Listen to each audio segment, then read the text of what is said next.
Can I tell you something? Your dad, he's a hero. That's right. He saved my life, and he helped me get back to my little girl. I wouldn't be here without him.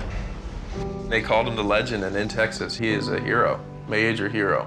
I had many a SEAL come up to me and say, "You better not F this up." Did he do it, Watson? No, he did not. Richard Jewell is an innocent man. He's a hero. Richard is not a murderer. He saved people's lives. There's so many movies made about comic book heroes and stuff, but people who have actually done some feats that are beneficial to society, that's always nice when you can do it. Anyone can be a hero. You don't need to have a cape to be a hero. Spencer, go! They're everyday people doing extraordinary things.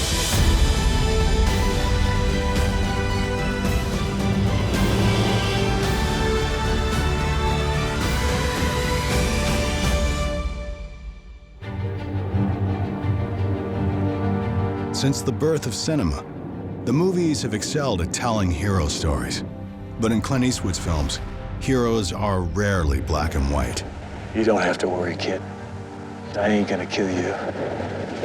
You're the only friend I got. I don't know what a hero is, really. Just a hero is a person who can get through life and maybe be helpful to society or leave his mark somewhere. You gotta ask yourself a question. Do I feel lucky? Well, do you, punk? Nowadays, everybody calls everybody a hero, but when I was growing up, there was always somebody who did something extraordinary. How do we inspire ourselves to greatness when nothing less will do? How do we inspire everyone around us?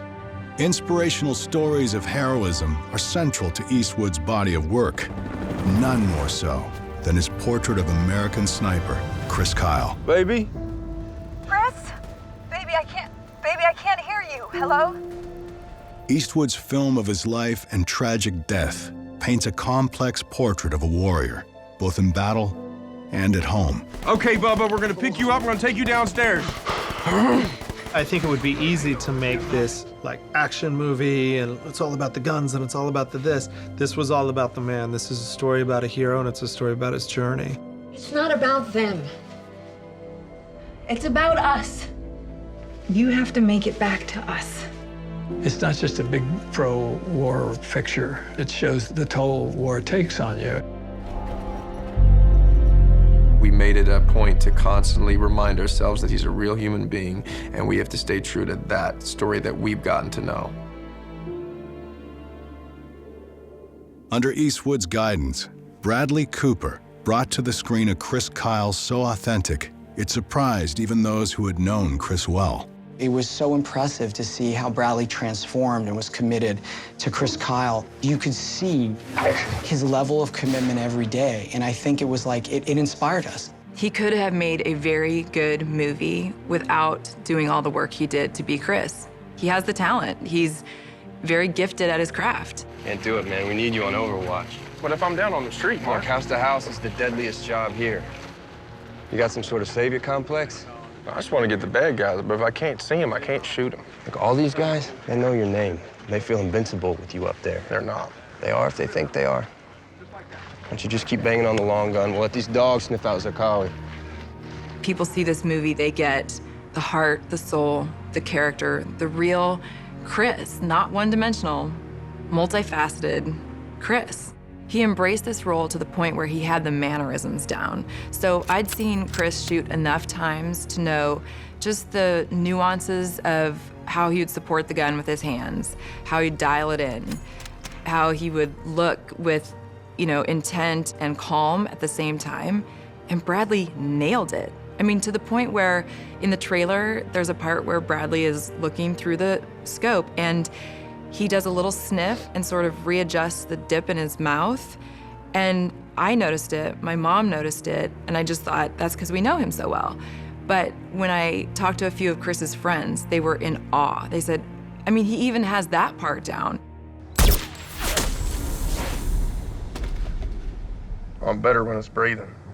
The only director that Chris Kyle ever said he wanted to do this movie was Clint. It's like he's the perfect guy for American Sniper.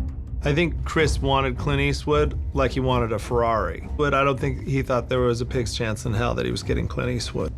The performances in American Sniper are part of an Eastwood legacy of telling true stories without embellishment or theatricality. Clint is, what I found him to be, was very instinctual. He really trusts himself, and he has this inherent ability to know where the truth is. He brought a grittiness to the movie and a sort of sand in your mouth where it felt authentic and it didn't feel like something that was trying to wring emotion out of you or manipulate you in any way. He let this thing happen in front of us and is letting the audience choose if they want to go along with this journey or not. From the very first moment I met Taya and the rest of the family down in Texas on back, I had a pretty good idea of how I thought everything should be. I just took advantage of what everybody else knew and put it all in the mix. He has the ability at this point in his career to be so confident that he's willing to step aside and let Chris take over. It wasn't an overly directed film. It wasn't an overly scored film. And the camera movements are not anything other than economical. And I think it's because he really was aware of, well, for this one, we're gonna focus on him. I'm willing to meet my creator and answer for every shot that I took. The thing that haunts me are all the guys that I couldn't save. I'm willing and able to be there, but I'm not. I'm here. I quit. So you wish you could have saved more guys? Yes, sir. Eastwood never got to meet Chris Kyle, who was murdered during development of the film's screenplay. So he and his leading man did the next best thing. Bradley and I took a trip down to Texas and met with Taya, met the family and the kids. He has 2 adorable kids. It was just an incredibly intimate experience researching this movie. I didn't view them as Clint Eastwood and Bradley Cooper coming to my house. I viewed them as people that I'm gonna need to work with to really give whatever I can give to contribute to this project. I got to see hundreds of hours of footage of Chris just behaving with his family, with his 2 children, before his children were born, when they were born. Bradley played soccer in the backyard with the kids and laid on the floor playing with the dog. And, you know, Clint refused to put his feet up on my coffee table until I finally sat down and was like, look, I'm sitting on the coffee table. I want you to be comfortable. Please put your feet up. It was very informative because we got an idea of the guy without actually seeing him. I haven't changed very many things from when Chris was alive. You know, his closet's the same. I can't bring myself to change it yet. So they got to see our life. I sat across the dining room table from Wayne Kyle, Chris's father, with Debbie, his wife, there, and gave them our word that we were gonna do right by them. It's a big deal to sit across from a guy's father who lost his son and say, I'm gonna do justice to your son. Because it's really easy for that father to say, you don't know who my son is. You don't know what I sacrificed. You don't know what this means to me. And he'd be absolutely right. Clint Eastwood's respect for the life Chris Kyle led colored the approach of all his collaborators as they brought this hero story to the screen. Everybody from Clint Eastwood to the people that were doing the props were so heartfelt. There's the stereotype that Hollywood doesn't get it, but the people who worked on this movie, they get it. Clint and I felt a massive responsibility. I mean, just incredible responsibility. You know, they put their precious son, their precious husband, their precious brother's story in our hands. You know, it meant a lot to us that we got it right. I ended up just really embracing it as a movie, but it surprised me that it was much, much more than that by the time I left. It was a piece of Chris, and I can't ask for better than that. As Clint Eastwood's films reveal, some heroes come from the unlikeliest of places. I do this Olympics gig, well, maybe somebody make me a cop again. But as the filmmakers discovered, the man who saved countless lives at the Olympic Park bombing was remembered not as the hero, but as the villain. We gotta move, there's a bomb!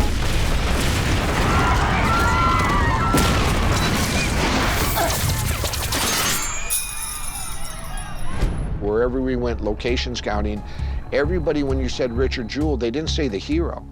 They remember him as the bomber, and he wasn't the bomber. And that's what the whole story's about and what Clint wants to get across, that here's an American hero, but he's still remembered as the bomber. It did happen. It could happen again. It could happen to anybody. I asked Clint, the first thing I asked him was, why'd you want to make this movie? He said he really felt it was an American tragedy that this man was treated so badly by the FBI. Mr. Jewell, did you conspire to plant a bomb in Centennial Park?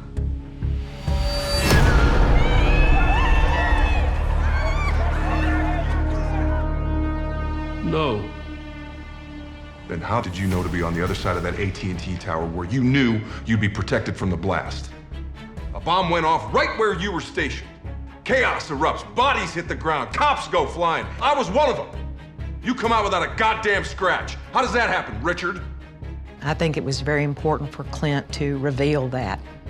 I just wanted the real people, the real victims of it all, to get some sort of relief that the truth is put out there. I don't know how to protect you from these people. You know what? You don't have to protect me. I do the protecting. I do. They knew that Clint would tell the true story, what happened, and make Richard the hero that he deserved to be. For those closely connected to the real-life event, Eastwood's decision to bring to light the story of an American hero was a kind of redemption. You know, I've carried this in my heart all these years. And they really need to know that Clint Eastwood is going to do something about it. You ready to start fighting back? Yeah. For three young men on vacation in Europe, becoming heroes was the furthest thing from their minds.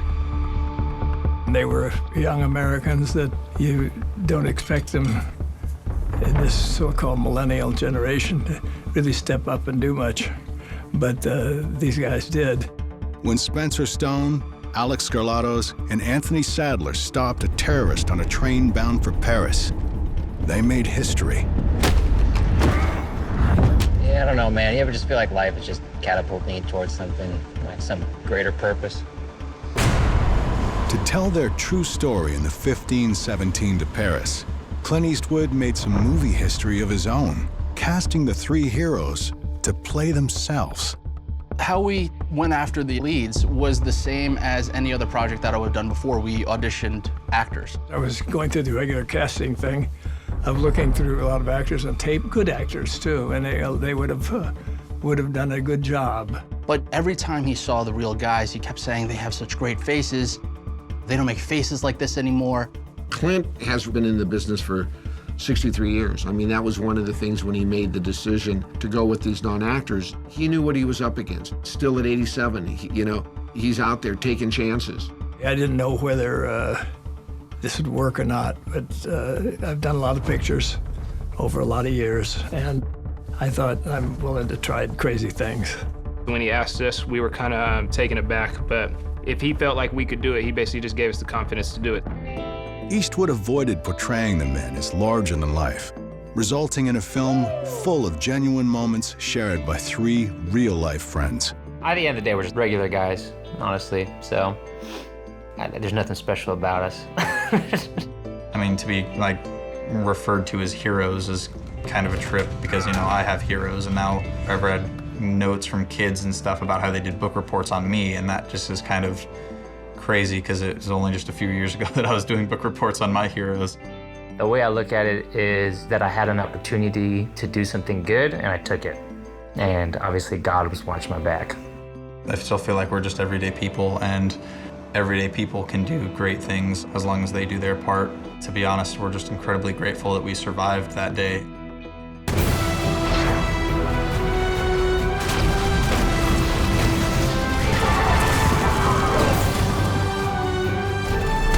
I'm ready to come home, baby.